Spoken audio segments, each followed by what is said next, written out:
नमस्कार दोस्तों, स्वागत है आपका। आज हम इस विषय पर बात करने वाले हैं कि अगर हमने किसी अपने को खोया है और वो अगर हमारे सपने में नहीं दिखते तो इसका मतलब हम क्या समझे। मुझे बहुत लोगों ने आजकल ये सवाल पूछा, तो मैंने सोचा कि उस पर मैं आपको डिटेल में जितनी मुझे बातें पता है वो आपको बताने की कोशिश करूँ।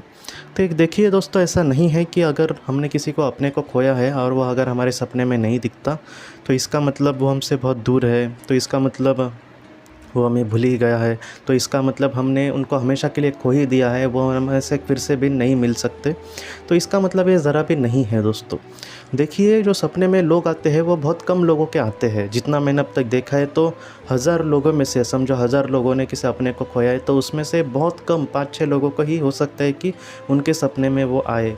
तो ये भी सच है दोस्तों कि बहुत बार वो जो उनके सपने में आते हैं वो सच्चे भी सपने नहीं होते। इस बात को भी हमें समझना होगा, क्योंकि जो हमें सपने आते हैं वो बहुत बार हमारी एक होता है ना कि मानवीय मतलब एक जो क्रिया है उसका एक कहीं ना कहीं एक रिफ्लेक्शन होता है। तो हमेशा जो सच होता है, सपने जो होते हैं वो सच ही होते हैं ऐसा नहीं है।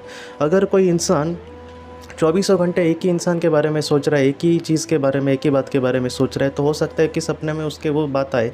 तो इसका मतलब हमेशा ये नहीं होता कि वो ही सच है। मैंने अपने किसी को खोया है, मैं उसके बारे में बहुत दुखी हूँ और दिन भर उसके बारे में सोच रहा हूँ। और मैं अगर सोया हूँ और थोड़ा सा, एक तो ऐसे वक्त में नींद भी लोगों को नहीं आती, तो 1-2 घंटे में मुझे कुछ रात में नींद आई और ज़रा सा वो मुझे दिखा, तो 100% हम श्योरली नहीं कह सकते कि वो सपना सच ही होगा। मैंने अगर मतलब समझो मेरे दिल में ऐसा ही है कि वो बहुत ही बुरी हालत में होगा, बहुत ही बुरी हालत में होगा, और मुझे वैसा ही वो समझो रोते हुए दिखा, तो इसका मतलब ये नहीं है कि वो बहुत बुरी हालत में होगा। लेकिन बहुत बार ऐसे लोगों को वो अपने लोग उनके दिखते हैं और बहुत मैसेज भी देते हैं जो एकदम कभी-कभी सच होता है। तो ऐसा नहीं है कि अगर किसी के नहीं आते तो हमारे ही नहीं आते, ऐसा नहीं। जैसे मैंने अभी कहा कि 1000 लोगों में से मैंने जितना देखा है वो कि 5-6 लोगों को ही आते हैं। लेकिन अगर नहीं आते तो हम क्या समझे। देखिए दोस्तों, बहुत बार ये क्यों नहीं आते इसके बारे में हम जानने की कोशिश करेंगे। बहुत बार क्या होता है कि अगर कोई एक इंसान है जो बहुत ज़्यादा सोचता है, बहुत ज़्यादा टेंशन में है, डिप्रेशन में है, तो उसके मन में दोस्तों ऐसे वक्त में उसको ठीक से सपने नहीं आ सकते। मतलब क्या कि सपने अगर किसी इंसान को बहुत ही सच्चे और अच्छे तरीके से सपने आने चाहिए, तो ऐसा जो इंसान होता है वो टेंशन में ही नहीं होना चाहिए। मतलब उसका जो अंदर जागरूक मन है वो जितना हो सके जागरूक अगर हो तो हो सकता है कि उसको सच्चे सपने आए। तो ये एक पॉसिबिलिटी है। ऐसा नहीं है दोस्तों कि जिनको बहुत ज़्यादा सपने आते हैं वो अर्ध जागरूक, उनका मन जागरूक ही होता है, ऐसा ज़रा भी नहीं है। लेकिन अगर कोई बहुत ज़्यादा मेडिटेशन करता है तो बहुत ज़्यादा चांसेस है कि उसको ठीक ठाक सपने आए, मतलब जो अच्छे सपने हैं, सच्चे सपने हैं, वो उसको आ सकते हैं। तो ये बात हमें समझनी होगी।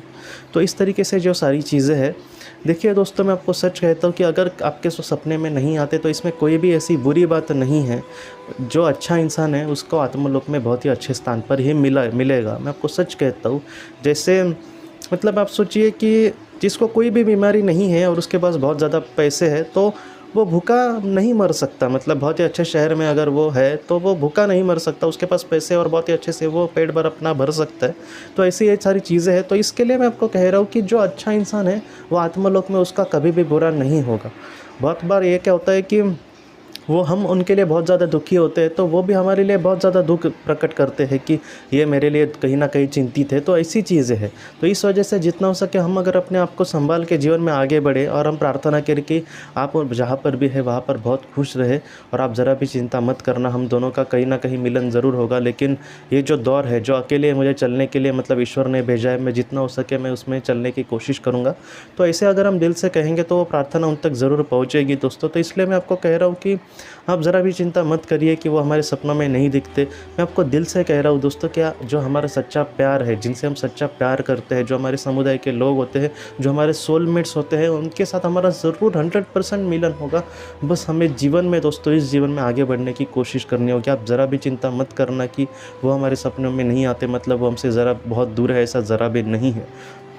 अगर हमारे सपनों में नहीं आते तो हम उनके लिए और कुछ कर सकते हैं क्या? तो सबसे बड़ी तो प्रार्थना ही होती है।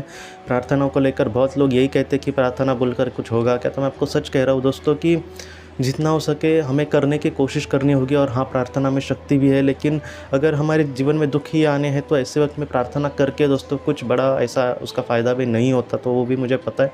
लेकिन मैं आपको सच कहता हूँ दोस्तों कि ऐसे हालात में प्रार्थना अगर हम करें तो अच्छा है। और दूसरा कि अगर हम मेडिटेशन करें कम से कम 10-15 मिनट दिन रेगुलर, मैं आपको कह रहा हूँ। कभी कभी क्या होता है कि हम दुखी होते हैं, कोई हमें कुछ बोले मेडिटेशन करें तो हम तैयार होते हैं, एक हफ्ता करेंगे, कुछ उसका इफेक्ट नहीं मिला तो छोड़ देंगे। ऐसा नहीं, रेगुलर अगर हम मेडिटेशन करने की कोशिश करें, और ऐसा नहीं कि मैं आज मेडिटेशन करूंगा तो रात को ही कुछ मेरे सपने आएगा, ऐसा नहीं। मेडिटेशन मेरा जैसे हम रोज़ खाते हैं मतलब खाना खाते हैं, तो वैसे ही मेडिटेशन एक हमारा रोज़ का एक काम है, या फिर मुझे वो कर्तव्य की तरह करना है हर रोज़। इस तरीके से अगर हम करते गए और बहुत ही एकाग्रता से मेडिटेशन हो, नहीं कि वो मतलब सिर्फ 15 मिनट बैठना नहीं है सोचते, मतलब एकाग्र मन से, मतलब मन में कुछ भी विचार नहीं आने देने हैं। इस तरीके से अगर हम रेगुलर मेडिटेशन करेंगे तो कुछ महीनों में हमें मतलब कुछ ऐसी चीज़ें पता चलेंगी, जैसे मैं उसके बारे में कुछ सोच रहा हूँ तो मुझे अचानक पता चल जाएगा कि नहीं, वो वहाँ पे खुश है। कुछ मतलब मेरा मन ही कभी बहुत बार मेरा मन ही मुझे उत्तर देगा। तो ये किस तरीके से होता है, क्योंकि अगर किसी का मन अर्ध जागृत मन जागृत हो जाए, या फिर हमारा मन पूरी तरीके से शांत हो जाए, तो जो हमारे अपने होते हैं वो हमारे मन में कुछ विचार डालने की कोशिश करते हैं। तो इस वजह से क्या होता है कि हमारा मन ही हमें समझेगा नहीं कि कौन विचार डाल रहा है, लेकिन हमें ये समझेगा कि हमारा मन हमें आंसर दे रहा है। तो हम जैसे पहले दुखी थे वैसे हम बाद में नहीं दुखी होते। तो हम ये कर सकते हैं। तो फिलहाल तो मेरे पास 2 ही रास्ते हैं दोस्तों, एक तो प्रार्थना करना और दूसरा मेडिटेशन करना। और भी बाद में कोई ऐसी चीज़ें पता चली जिससे हम अपने लोगों से संपर्क बहुत ही अच्छे से कर सके तो मैं ज़रूर करूँगा, तो आपसे कहूँगा। लेकिन आप इससे मतलब अगर किसको बहुत ज़्यादा इस पर ज्ञान है तो उसका मार्गदर्शन ले, लेकिन खुद से ही मैं कुछ लोग होते हैं ना, मैं ऑटोमेटिक राइटिंग करता हूँ, बहुत लोग प्लानचेट का भी इस्तेमाल करता है। प्लीज़ मैं आपको हाथ जोड़ कर कहता हूँ कि उसका इस्तेमाल मत करना, ये बहुत बड़ा खतरा भी पैदा कर सकता है। तो इसलिए आप उसका मतलब इस्तेमाल मत करना। जितना हो सके मेडिटेशन की भी टेक्निक बहुत ही अच्छी, मतलब मैंने भी उस पर वीडियो बनाई है, लेकिन आप चाहे तो यूट्यूब पर और भी ज़्यादा मतलब टेक्निक्स है उसमें कि जो भी टेक्निक आपको अच्छी लगे आप कर सकते हैं। लेकिन मतलब प्लानचीट या फिर ऑटोमेटिक राइटिंग का ज़रिया आप मतलब उसके पीछे ना जाए। अगर बहुत ही अच्छे से इसके बारे में किसी को पता है तो हम उससे सवाल पूछ सकते हैं, लेकिन हम खुद ना करें।